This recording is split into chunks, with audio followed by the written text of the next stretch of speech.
apa namanya juga masih uh, semangat untuk mengikuti.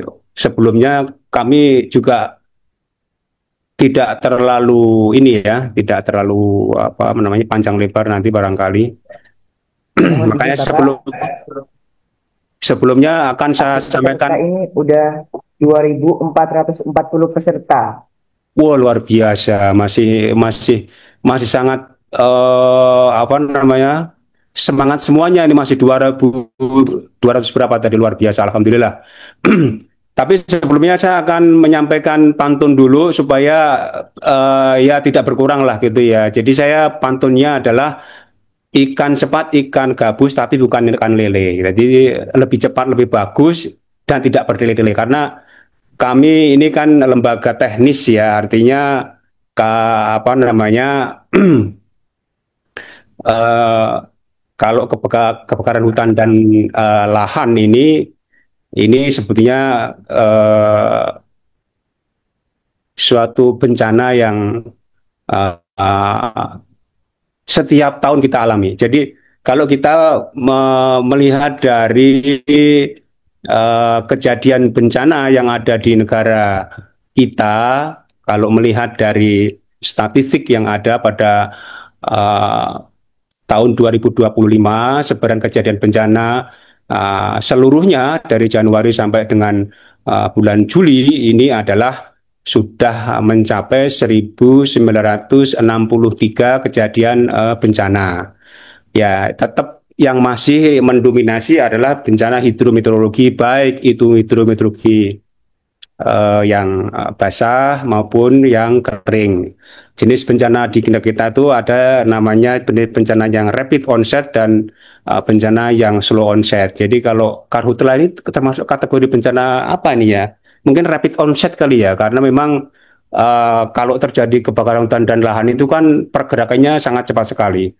Apa nunggu apa jam sudah ludes semuanya seperti kejadian bencana di California kemarin.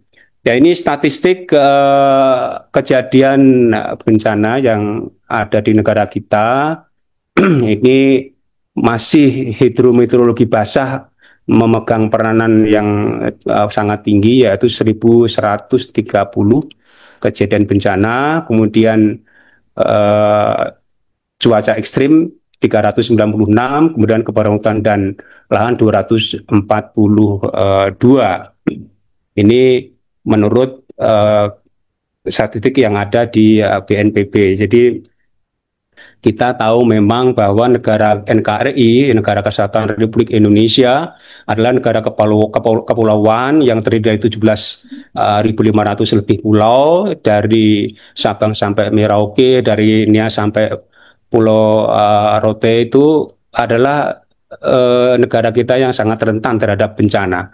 Dan jenis bencana yang ada di negara kita itu lengkap ya, 13 jenis bencana itu lengkap yang ada di negara kita.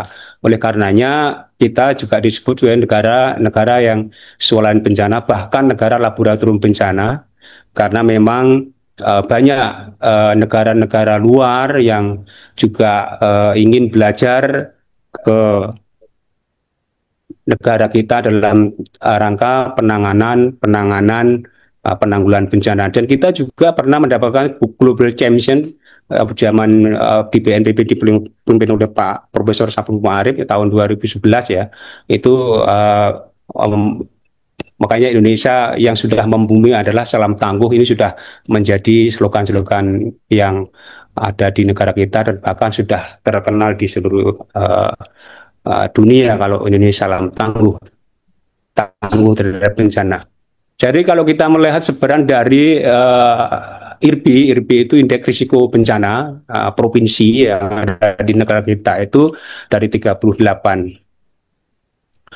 provinsi itu kelas risiko tingginya itu ada 8, yaitu termasuk Aceh, Bengkulu, Sulawesi Barat, Sulawesi Selatan, Maluku Utara, Maluku, Papua Barat Daya, Papua Barat. Kemudian yang sisanya adalah risiko sedang. Ini kalau menurut indeks risiko bencana yang ada di negara kita tahun 2024. Dan ini IRBI ini setiap tahun diperbaiki. Nah, mengingat dari tadi ya ada bencana-bencana kekeringan ya, dampak dari perubahan iklim ya menyebabkan bencana hidrometeorologi kering ya, penyebabnya adalah peningkatan suhu global, kemudian meningkatnya fenomena regional yang mengakibatkan emisi O2 akibat karhutlah akan meningkat menjadi kejadian bencana kekeringan. Ya, fenomena regional yang nanti peningkatan kejadian dan dampak bencana yang sangat lokal. Jadi akhirnya yang mengakibatkan terjadinya kekeringan yang nanti akan menyebabkan gagal panen, kelangkaan air, kemudian ada kebakaran hutan dan lahan karena ada emisi CO2 dan deforestasi dan juga kabut asap lintas batas. Kemudian juga adanya karena ada peningkatan suhu global yang mengakibatkan adanya pencarian es di kutub selatan maupun utara yang mengakibatkan kenaikan muka laut dan mengakibatkan bencana di pesisir dan pulau-pulau kecil. Kalau kita melihat kejadian kebakaran hutan dan lahan itu sebetulnya siklus yang sudah terjadi sejak satu dekade 10 tahun terakhir. Jadi kita dimulai pada tahun 2015. Di 2015 dan fenomena El Nino ini kan suatu fenomena yang siklusnya terjadi setiap 4 tahunan yang mengakibatkan ada tingginya kejadian hotspot yang berpotensi menyebabkan kebakaran hutan dan lahan. Jadi pada tahun 2015 sampai dengan tahun 2023 itu siklus penanganan siklus kejadian bencananya itu adalah sangat tinggi. Kemudian kerugian yang terjadi diakibatkan kebakaran hutan dan lahan itu adalah pada tahun 2015 itu adalah sekitar 220 triliun. Dan kita juga pernah, Presiden Joko Widodo pernah digugat oleh Greenpeace di Kalimantan itu untuk penanganan kebakaran hutan dan lahan karena sudah mengganggu warga negara kita, bahkan juga negara-negara tetangga yang juga mengalami dampak asap yang sangat tinggi, akhirnya timbulnya banyak penyakit, jadi seperti ISPA. Nah, ini yang akhirnya menimbulkan kekeringan juga ya, karena dampak El Nino itu, jadi ada potensi kekeringan yang berdampak pada kesediaan air untuk PLTA, kemudian juga dampak ekonomi, kemudian juga mengakibatkan kekeringan yang terjadi di Jawa, Bali, dan Nusa Tenggara yang mungkin terjadi surplus air sekitar 20 miliar kubik lebih. Jadi El Nino pada tahun 2015 ini mengakibatkan kekeringan tanaman di Indonesia yang seluas 597.000 hektar mengalami kekeringan dan gagal panen. Kemudian dari pembelajaran penanganan kebakaran hutan dan lahan pada tahun 2023, jadi pada tahun 2024 itu frekuensinya hampir tidak terlalu beda jauh, tetapi dari sisi pendanaan ya itu mulai menurun. Jadi titik hotspotnya tiap tahun karena memang masyarakat di negara kita cara membuka lahan itu masih melanggar ketentuan peraturan perundang-undangan karena membuka lahan juga dilakukan dengan cara melakukan pembakaran. Jadi kebakaran hutan dan lahan ini sebetulnya secara prosentase 99% itu adalah human error. Jadi dilakukan oleh ulah manusia. Kalau kejadian alam sendiri adalah sangat sedikit sekali. Yaitu untuk melakukan mitigasi pada tahun 2024, BND juga melakukan langkah-langkah antisipasi untuk mencegah kebakaran hutan dan lahan, dan sangat dilakukan pada tahun 2024 dengan pembelajaran tahun 2023 yang sangat sudah berhasil dengan melakukan pendampingan yang selalu melekat kepada pemerintah daerah, mulai dari penetapan status siaga darurat sampai ke status tanggap darurat. Kemudian juga kita selalu melakukan rapat-rapat koordinasi secara rutin dengan Forkopimda, dengan kita BNPB itu setiap tahunnya selalu melakukan rapat-rapat rutin dengan Forkopimda di 6 provinsi prioritas. Ya, BNPB selalu setiap tahun melakukan rapat-rapat koordinasi. Kemarin terakhir pada tanggal 28 Juli kita rapat dengan Pak Menteri Kehutanan, dengan Pak Kepala BNPB, dengan BMKG, terus kemudian juga mengundang para gubernur di 6 provinsi seperti seperti di seperti di Palembang ya, Sumatera Selatan, kemudian Jambi, kemudian ada di Riau, kemudian ada di Kalimantan Barat, Kalimantan Tengah, Kalimantan Selatan, kemudian juga kemarin mana di Sumatera Utara, kemudian ada Sumatera Barat ya.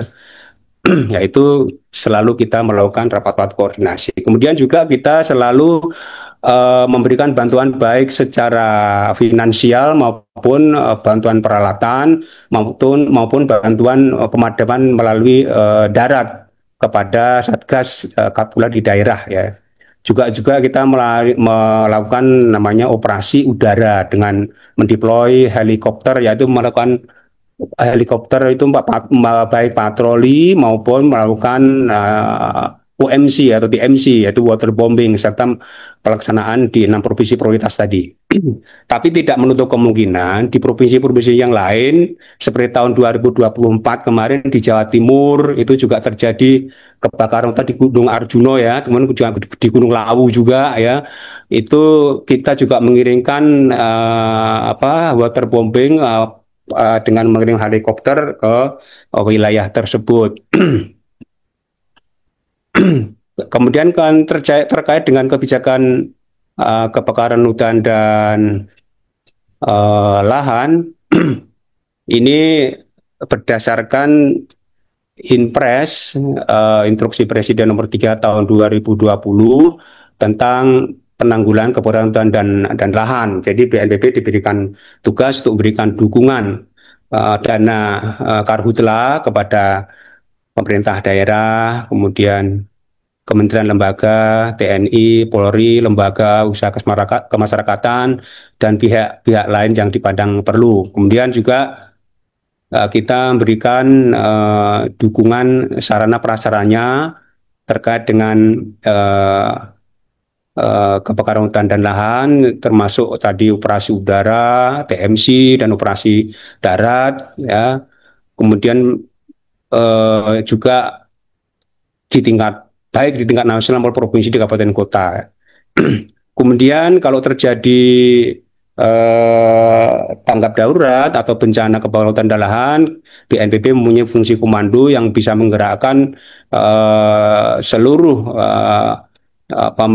kepala daerah untuk melakukan penanganan segera terhadap penanggulangan kebakaran hutan dan lahan. Dan juga perlunya kolaborasi untuk peningkatan sosial ekonomi masyarakat yang terpadu bersama kementerian lembaga, TNI, Polri, dan di masyarakat yang rawan bencana. Dan juga Kementerian Kehutanan selalu menginventarisasi terkait dengan peraturan perundang-undangan yang tumpang tindih, karena memang peraturan perundang-undangan ini yang masih overlapping antara peraturan pemerintah daerah dengan peraturan yang lebih tinggi. Terus kemudian ini arahan dari Kepala BNPB terkait dengan penanganan kebakaran dan hutan, itu selalu kita untuk mengadakan apel kesiapsiagaan secara rutin ya setiap minggu, dan kita juga sudah melakukan kemarin Pak Menko Polhukam ya bersama BNPB sebenarnya Gubernur Riau ya, kita kemarin melakukan apel kesiapsiagaan penanganan kebakaran hutan dan lahan, karena ini merupakan direktif daripada Presiden, karena kebakaran hutan dan lahan itu kita harus betul-betul kita perhatikan, karena memang selalu kalau Bapak Presiden Jokowi dulu pencegahan, pencegahan, pencegahan. Makanya kita harus selalu kemarin ada sanksi pemerintah daerah kalau tidak bisa menangani kebakaran hutan dan lahan dengan baik, makanya akan diberikan sanksi yang tegas gitu ya. Jadi juga harus membentuk satgas. Satgas ini setiap pemerintah daerah, terutama di 6 provinsi prioritas tadi, selalu sudah ada ya, sudah disiapkan dan melakukan patroli secara rutin. Terus kemudian kita juga selalu memantau terkait dengan hotspot terkait dengan tingginya muka air tanah, gambut, kebanyakan karena memang di ken, uh, kenapa di daerah-daerah 6 prioritas tadi itu memang kebanyakan kebakaran hutan dan lahan itu lahan yang ada di negara itu adalah lahan gambut, jadi memang sangat mudah sekali kebakar. Tapi uh, ke bawahnya juga masih banyak air juga yang di bawah lahan gambut. Makanya harus dibuat sekat-sekat yang untuk memudahkan genangan air jika terjadi kebakaran hutan dan lahan. Kemudian juga untuk mengidentifikasi kebutuhan sarana prasarana untuk dipastikan ya juga personilnya, ketersediaan peralatan logistik untuk melakukan operasi darat maupun udara. Jadi kalau melakukan operasi darat ya ini juga adanya pompa-pompa air, kemudian ya ada sumur-sumur bor untuk mencari titik-titik air untuk upaya-upaya dalam cara pemadaman. Terus kemudian kalau penanganan kebakaran hutan dan lahan, bencana ini kan merupakan urusan bersama ya. Jadi bukan urusan pemerintah daerah, masyarakat, kemudian akademisi, kemudian media massa. Jadi merupakan tanggung jawab kita bersama. Memang secara Undang-Undang 24 tahun 2007 ya memang penanggung jawab utama adalah pemerintah dan pemerintah daerah. Kemudian yang paling penting juga penegakan hukum. Ya ini lagi-lagi setiap musim kemarau ini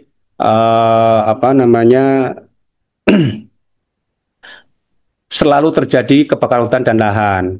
Nah ini cara membuka lahan dengan cara membakar tadi yang ini selalu menjadikan persoalan-persoalan, padahal juga sudah ada aparat penegak hukum dan sekarang seperti di Riau itu juga sudah banyak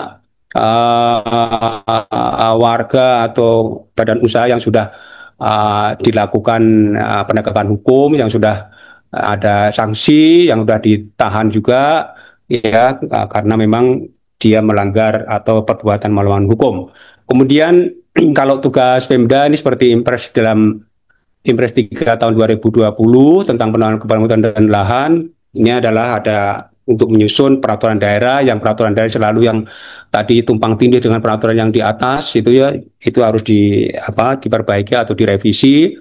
Jangan sampai dan juga harus sampai penegakan hukum ada sanksi hukum yang tegas gitu ya. Kemudian juga mengoptimalkan tugas fungsi dan tugas BPBD provinsi maupun kabupaten kota.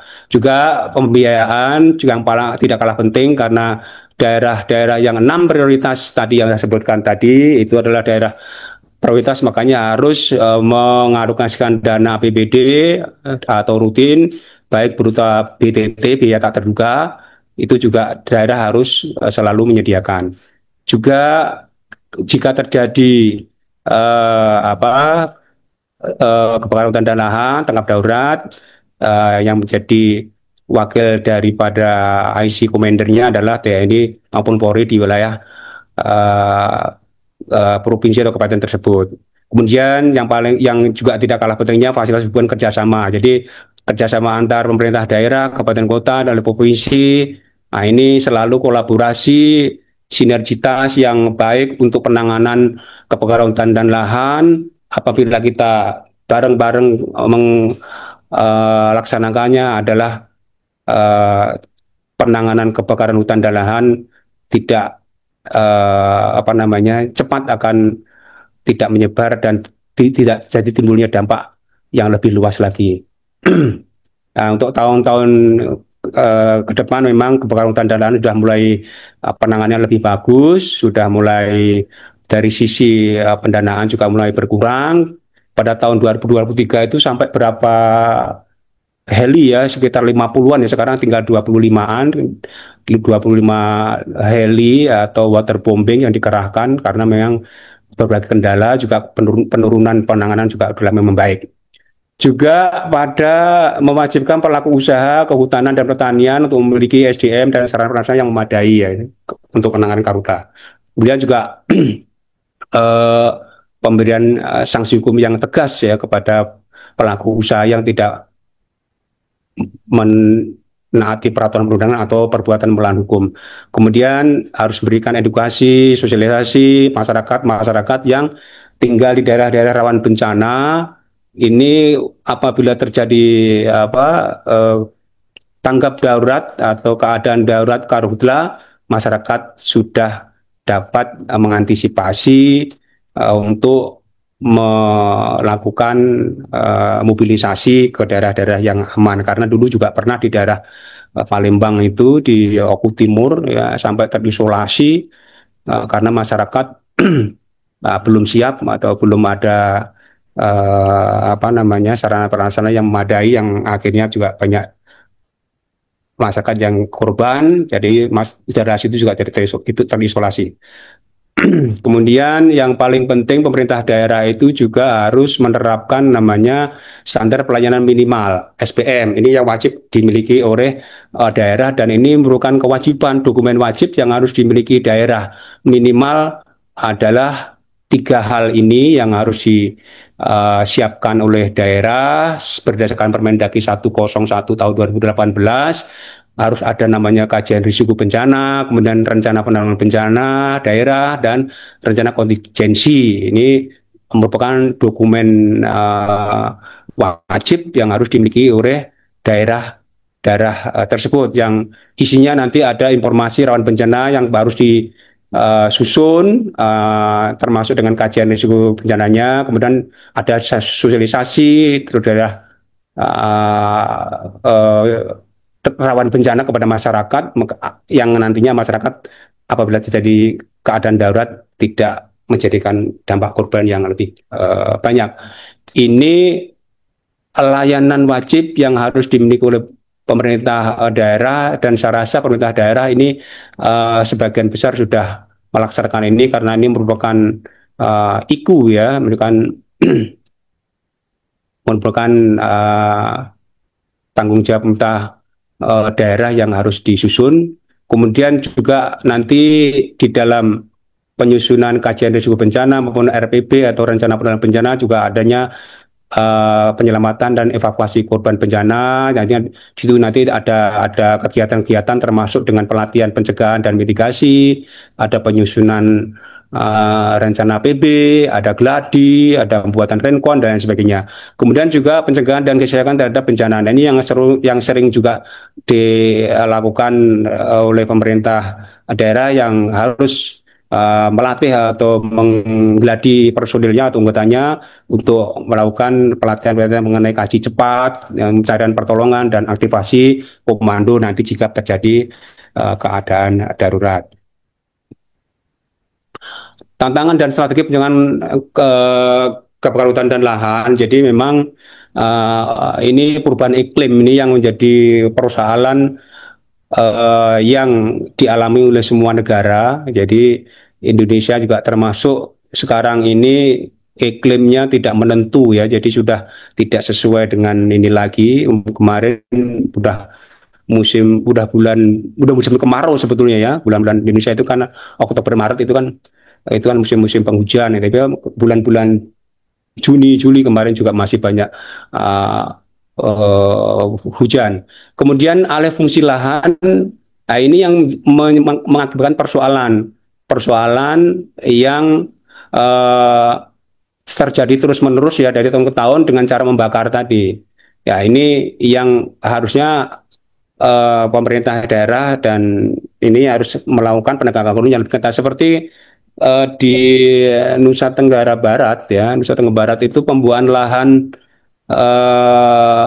kehutanan dijadikan lahan pertanian perkebunan jagung ya, itu juga harusnya itu kan lahan apa ya, itu hutan. Waktunya sudah baik lagi ya. Ya baik. Kemudian kami lanjutkan, ini tantangan-tantangan yang harus kita persiapkan, yang harus kita ini kan ketemu SDM ini juga harus kita dukung. Kemudian teknologi ini juga harus disiapkan. Sekarang juga BNPB sudah membuat namanya, membantu pemerintah daerah untuk membangun namanya pusdalok-pusdalok di seluruh Indonesia. Kemudian dukungan BNPB terkait dengan penanganan keberangkatan dan lahan. Jadi ini penetapan status siaga ini kemarin di Provinsi Riau itu telah menetapkan status tanggap darurat dari tanggal 22 Juli sampai dengan 4 Agustus. Sekarang mungkin diperpanjang kembali. Kemudian ini daerah-daerah yang sudah menetapkan siaga darurat ada Jambi, Sumatera Selatan, Kalimantan Barat, Kalimantan Tengah, Kalimantan Selatan, IKN, Kalimantan Timur ya. Itu juga sudah menetapkan siaga darurat. Nah ini kalau BNPB, kalau BMKG itu menyampaikan namanya early warning. Kemudian early warning tadi disampaikan kepada publik atau diterima oleh publik. Nah, juga yang penting publik juga bisa memahami, sudah mengerti untuk early actionnya nanti BNPB akan melakukan bantuan kepada pemerintah daerah, dan kita selalu monitoring untuk terkait dengan kejadian-kejadian seperti kebakaran hutan dan lahan dan lain sebagainya. Nah ini BNPB juga memberikan informasi kepada pemerintah daerah, terutama di BPBD, untuk memberikan informasi terkait dengan kesiapsiagaan mengenai menghadapi potensi bencana kekeringan dan kebakaran hutan dan lahan. Ini BNPB selalu memberikan diseminasi atau mengingatkan kepada pemerintah daerah atau BPBD untuk selalu melakukan langkah-langkah kesiapsiagaan menghadapi bencana kekeringan dan kebakaran hutan dan lahan. Kemudian ini kesiapsiagaan yang harus dilakukan pemerintah daerah kayak seperti kemarin di Riau, ini di Palembang. Nah ini sarana-sarana yang dilakukan untuk pengadaan keberangkatan ini membuat pembuatan lubang sumur menggunakan mata bor. Ini salah satu strategi untuk penanganan kebakaran hutan dan lahan, mencari sumber-sumber air untuk apa namanya menghentikan atau memadamkan lahan jika terjadi kebakaran dan hutan yang sangat ini meluas. Nah, ini salah satu teknologi yang dilakukannya. Kemudian juga ini adalah dokumentasi kegiatan operasi OMC ya, operasi modifikasi cuaca. Nah, ini yang dilakukan oleh BNPB. Ini ada beberapa heli yang sekarang jumlahnya tinggal 25 heli melakukan waterbombing dan ditambah lagi dengan patroli darat untuk mengetahui titik-titik hotspot yang di 6 prioritas provinsi ya, termasuk tadi di mana Kalimantan Timur, Sumatera Utara dan Sumatera Barat. Ini langkah mitigasi kesiapsiagaan dan mitigasi untuk strategi pencegahan karhutlatnya. Ya, ini kita selalu menekan pendampingan secara dini, kemudian juga koordinasi rutin, kita memberikan dukungan logistik dan operasi udara TMC maupun operasi patroli dan operasi darat juga. Kemudian juga tadi sudah pemetaan sumur bor, peningkatan ini edukasi dan kesiapsiagaan. Yang paling penting juga pemerintah daerah harus melakukan langkah-langkah terutama di penegakan hukumnya. Ini langkah-langkah yang perlu dilakukan untuk jangka menengah dan panjang mengembalikan kodrat gambut. Jadi di wilayah-wilayah kita itu memang kebanyakan yang terjadi kebakaran itu wilayah gambut. Jadi sedikit sekali daerah-daerah yang lahannya lahan mineral. Seperti kemarin penanganan kebakaran dan lahan, teknologinya adalah salah satunya adalah ada teknologi permanen, yaitu dengan cara melakukan sodetan atau membagi aliran sungai besar itu dialirkan ke daerah-daerah yang sangat rawan bencana, namanya Sodetan. Ini sudah dilakukan pilot project di Kabupaten Ogan Komering Ulu Timur, dilakukan di daerah ini apa namanya Sumatera Selatan.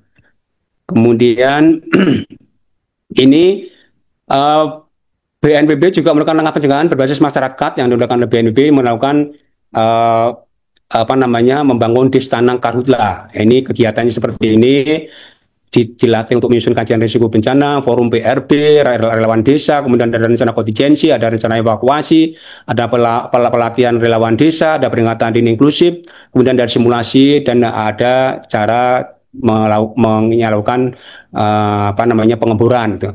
Juga yang tidak kalah penting adalah melakukan edukasi publik, mitigasi karhutla terutama kepada masyarakat-masyarakat yang tinggal di daerah lahan-lahan gambut, yang memberikan edukasi ini supaya masyarakat juga waspada jika terjadi apa namanya bencana kebakaran hutan dan lahan, dia siap segera melakukan pengungsian atau melakukan mobilisasi. Kemudian ini juga langkah pencegahan belajar masyarakat yang dengan BNPB, yaitu mitigasi partisipatif karhutla. Nah, ini dengan melakukan apa pelatihan pemahatan untuk memanfaatkan lahan gambut tanpa dibakar. Kemudian ini juga melakukan pembangunan infrastruktur.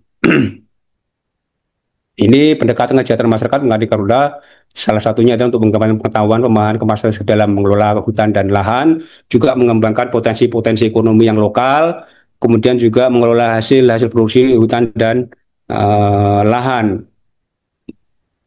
Nah, ini upaya-upaya yang telah dilakukan oleh pemerintah daerah ya, salah satunya karena di daerah Riau itu kemarin sudah terjadi penetapan status ya, status tanggap darurat ya. Ini upaya-upaya yang telah dilakukan selalu dicek gitu ya, melakukan monitoring dan ground cek titik hotspot ini. Ini karena titiknya sudah banyak sekali sana, sudah ribuan titik hotspotnya ini. Ini penambahan personel juga yang tidak kalah penting. Kemudian ada penggunaan peralatan berat, kemudian juga pengerahan mobil damkar, kemudian ada aktivasi posko lapangan karena sudah darurat ya, sudah penetapan darurat di Riau ini tiap tahun nih karena kerahannya lahan gambut. Kemudian juga melakukan operasi OMC ini sudah dilakukan juga. Kemudian patroli udara itu rutin selalu dilakukan. Kemudian pemadam udara menggunakan 5 heli waterbombing ya, ini juga di apa namanya Rio juga dilakukan apa waterbombing sampai sekarang. Kemudian yang uh, selain melakukan waterbombing juga pembuatan kanal blocking, yaitu di parit-parit agar tadi ada pembasahan lahan gambut yang dilakukan sekat-sekat atau itu tadi pembuatan blocking kanal. Pembuatan embung-embung juga sebagai sumber air ini yang karena memang di Rio ini lahan gambutnya sangat dominan. Kemudian diberikan dapur umum untuk logistik personil yang bertugas. Saya rasa itu yang dapat kami sampaikan. Terima kasih. Saya akhiri. Wassalamualaikum warahmatullahi wabarakatuh.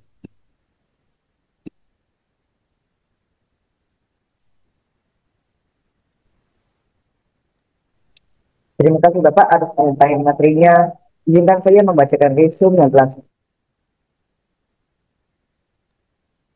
Bapak Ibu dan rekan-rekan peserta webinar nasional yang kami hormati. Paparan dari Direktorat Mitigasi Bencana BNPB menurut Strategi Pencegahan Kebakaran Hutan dan Lahan tahun 2025. Berdasarkan peta risiko, 8 provinsi masuk kategori risiko tinggi, sementara 30% lainnya berada pada kategori risiko sedang. Karhutla tidak hanya merusak lingkungan, tetapi juga berdampak pada kekeringan, gagal panen, kabut asap, lalu lintas batas, deforestasi, dan peningkatan suhu global. Dengan fenomena El Nino menjadi salah satu pemicu pembelajaran tahun 2023 hingga sertifikasi 2024-2025 meliputi pendampingan status siaga, koordinasi lintas sektor, dukungan logistik dan operasi udara, hingga penegakan hukum tegas terhadap pelaku pembakaran. Katakan masih ada perubahan iklim, pertumbuhan lahan dengan cara membakar keterbatasan SDM dan teknologi serta koordinasi.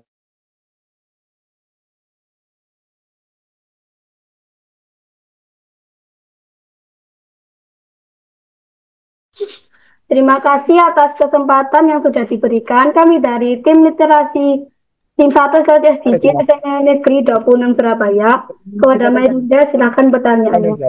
Jadi pertanyaannya, bagaimana memastikan anggaran mitigasi bencana ini digunakan efektif di daerah dengan risiko tinggi, bukan hanya untuk penanganan darurat?